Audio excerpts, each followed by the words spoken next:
Ladies and gentlemen, welcome to the road to the 75th Miss Universe.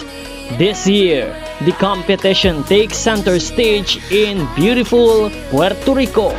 Who will become the next Miss Universe? Stay with us for the latest news, exclusive updates, and everything you need to know. This is your Miss Universe Update. Magandang araw Pilipinas! Isa na namang napakagandang balita at update para sa mundo ng pageantry. Congratulations to our very own Bea Milian Wendorski para sa isa na namang achievement na nadagdag sa kanyang kahanga-hangang journey. Mula sa pagiging isang beauty queen na buong pusong ipinagmamalaki ng mga Pilipino, ngayon naman ay naging bahagi si Bea ng isang napakahalagang selebrasyon sa Legazpi City. Ang makulay na makasaysayang Ibalong Festival kung saan nagsilbi siya bilang isa sa mga miyembro ng selection committee ng Mutya ng Ibalong. Talaga namang ibang level ang pagkakataong ito para kay Bea dahil hindi lamang kagandahan ang kanyang dala kundi pati na rin ang kanyang pananaw, karanasan at malasakit sa mga kababaihan at sa ating kultura.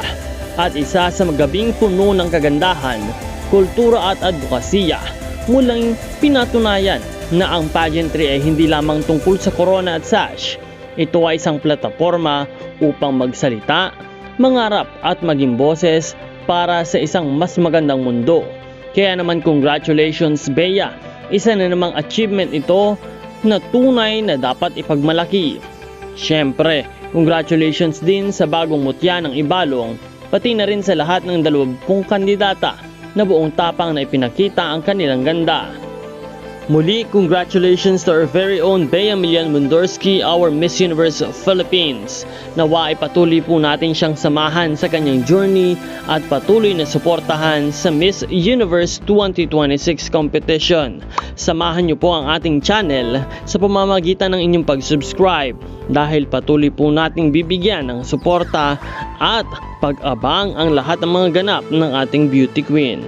Maraming salamat sa panonood at magkita po tayong muli sa susunod na mga bagong update.